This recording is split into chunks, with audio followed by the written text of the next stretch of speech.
Então, o que é milênio? Como está registrado em Apocalipse 20, de 1 a 5, Ageu 2, 7.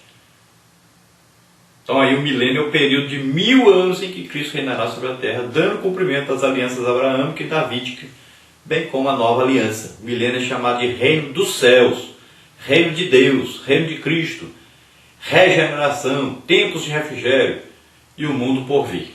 Então o governo da terra estará aí, milênio e o reino de Deus. O governo da terra estará de acordo com a vontade de Deus, ou seja, será teocracia, governo de Deus.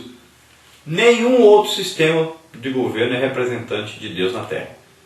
Deus nunca intentou que houvesse monarquia. Os hebreus, os judeus, é que pediram, com inveja dos governantes ímpios à sua volta. Democracia nunca foi e nunca será o sistema de governo idealizado por Deus, pois está mais do que provado que os homens não sabem se governar. Somente Jesus é o Senhor dos senhores, é o Rei dos reis e pode governar sobre todos. Então não pense que democracia, esse é o governo que Deus escolheu. Não, não é não. Se esse governo fosse perfeito, nós estaríamos vivendo bem melhor. Nenhum tipo de governo sobre a terra até hoje foi bom para o homem. Nenhum sistema de governo. O único sistema de governo realmente bom é aquele que vai acontecer durante o milênio, que o próprio Jesus Cristo estará governando a terra. Para provar isso realmente, que o governo monárquico que aconteceu em Israel não era um governo desejado por Deus, você veja aí a referência, 1 Samuel 12, 17, você vê o que está escrito lá. Pedirei ao Senhor que envie trovões e chuva para que vocês reconheçam que fizeram o que o Senhor reprova totalmente quando pediram um rei. Então Samuel clamou ao Senhor, e naquele mesmo dia o Senhor enviou trovões e chuva, e assim todo o povo temeu grandemente o Senhor e Samuel. E todo o povo disse a Samuel: ora ao Senhor teu Deus em favor dos teus servos, para que não morramos, pois a todos os nossos pecados acrescentamos o mal de pedir um rei. Então veja bem aí, que Deus confirmou o que Samuel estava dizendo. Ele não era a favor de haver um rei sobre Israel. Não era desejo de Deus. O desejo de Deus é um governo teocrático. Ou seja, é o governo de Deus sobre os homens. Ele escolhe um representante dele e governa sobre os homens. Então o governo, por exemplo, de Samuel era um governo típico de Deus sobre a terra. Mas os homens ímpios, pecadores, nunca quiseram. O desejo deles era sempre ter um rei, ter uma autoridade, ter lá alguém num trono, escravizando as pessoas, cobrando impostos.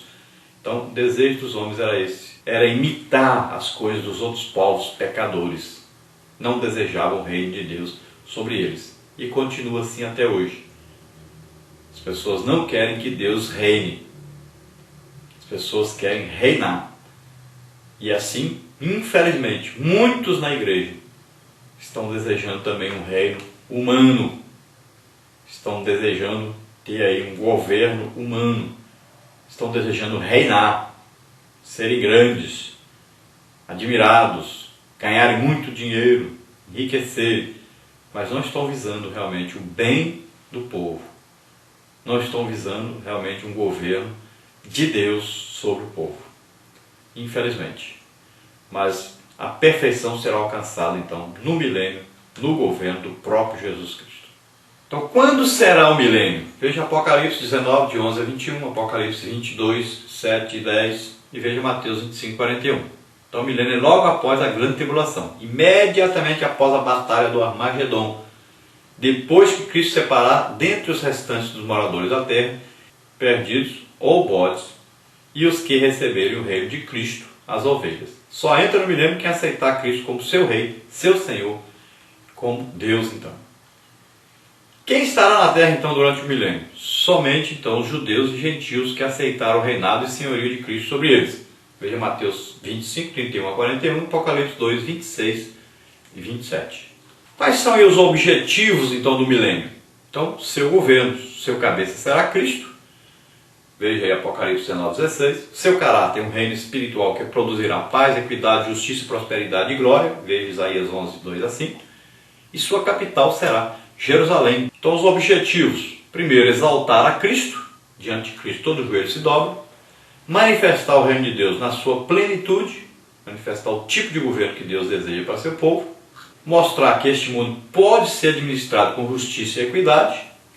Então Jesus demonstra na prática aí como se deve governar, debaixo da autoridade de Deus, sentindo e vendo aí os resultados práticos dessa submissão. Então recebendo em troca amor, prosperidade, paz, segurança, justiça, equidade de Deus. Outra coisa é deixar bem claro que os reinos deste mundo pertencem a Cristo. Então veja bem que durante esse reinado, Satanás estará preso e no final tentará as nações, conseguirá montar um exército que será destruído e ele será lançado no lago de fogo e enxofre para sempre. Deixa bem claro, Jesus deixa bem claro que os reinos, os governos deste mundo pertencem a Cristo. Ele é o Senhor dos senhores. Ele é o capitão dos capitães, general dos generais, presidente dos presidentes. Ele é o rei dos reis, Senhor dos senhores. Então ele é o governante perfeito. Então como será aí o milênio? Primeiro terá início com um grande derramamento do Espírito Santo. Então primeiro o Espírito de graça e súplica, durante a grande tribulação, no final da grande tribulação. E depois então no milênio o Espírito de paz, submissão e de amor. Depois será um período de grande reconhecimento da palavra de Deus. O próprio Jesus ensinando, auxiliado pela igreja, ensinando todos, reis e sacerdotes aí, seremos então nesse período. Será um tempo também de paz universal. Quem ousaria lutar contra o vencedor da batalha do Armagedon? Satanás está preso e o povo agora está em paz e assim quer ficar. Será então uma era de abundante saúde física e mental. Doenças causadas por demônio já não existe mais. E até as doenças naturais serão curadas, porque o governante aí é Jesus Cristo. É aquele que sara as nações. Depois aí será uma era de prosperidade, segurança e vida longa. Não tem mais aí ladrão para roubar o que as pessoas ganham trabalhando honestamente. O ladrão está preso. Depois será um período de plena recuperação ecológica da terra. Então a terra agora será cultivada pelas próprias armas que a destruíram. Então nós vamos ver aqui um revólver, uma espingarda, um canhão, tudo será desmanchado e feito aí instrumentos para a agricultura.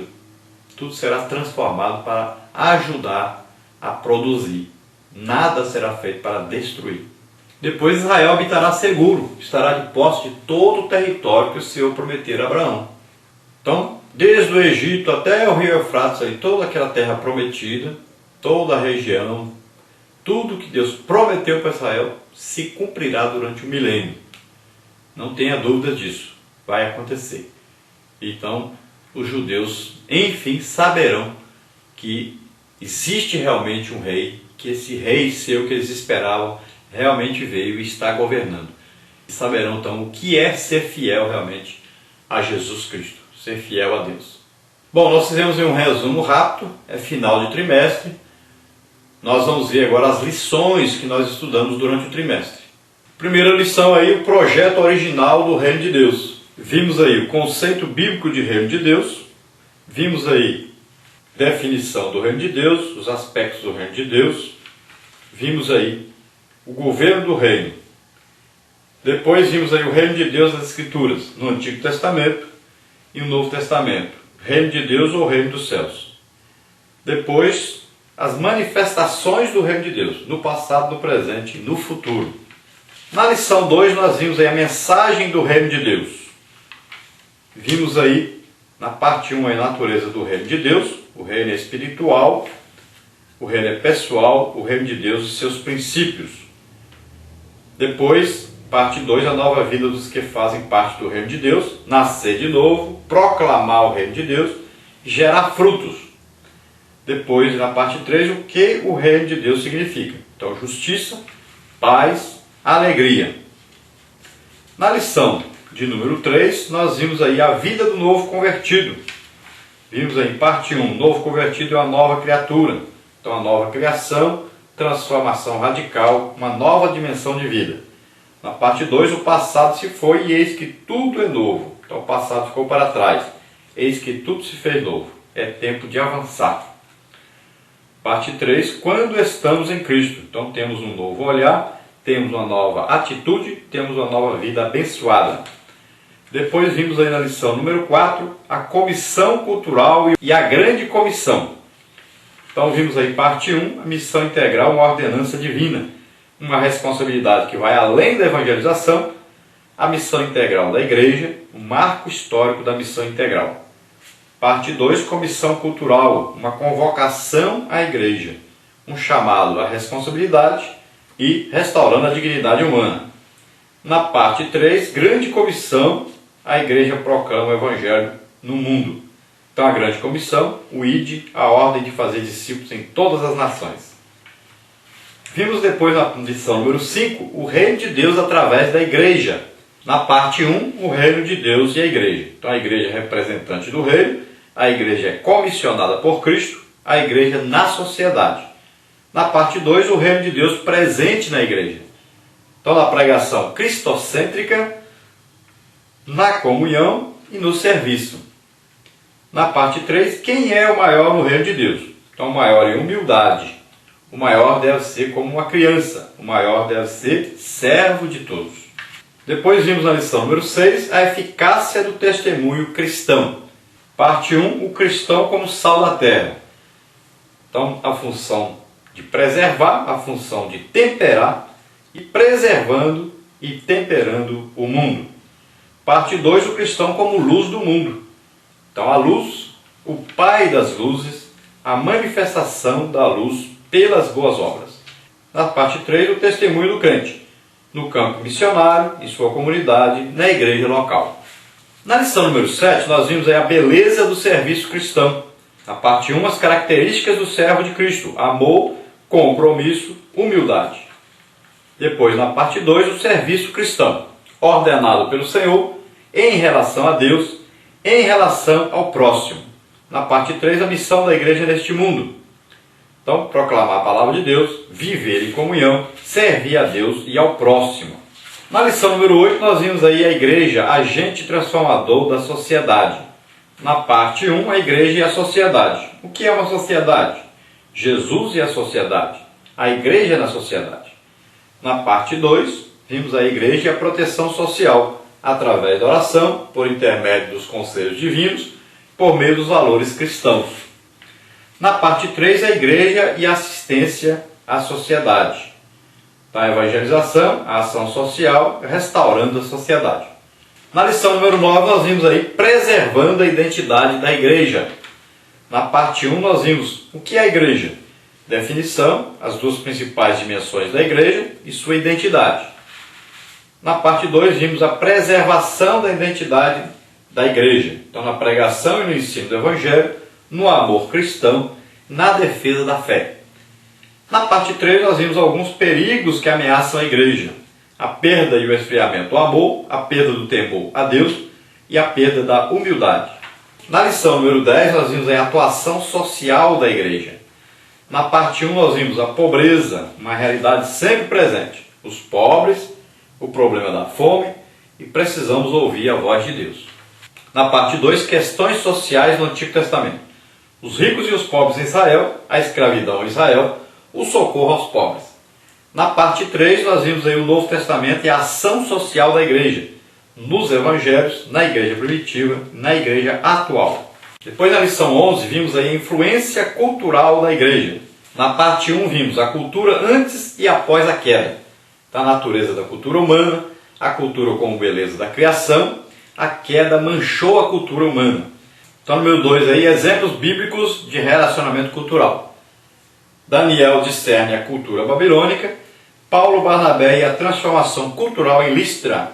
Na parte 3, Evangelho, Igreja e Cultura. Então, Evangelho e Cultura, Igreja e Cultura, o despertamento cultural da igreja. Na lição número 12, vimos a integridade da doutrina cristã.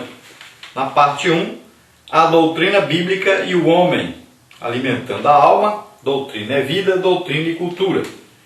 Na parte 2, vimos a resistência à sã doutrina, a inversão de valores, desviando os ouvidos da verdade, fábulas e mitos.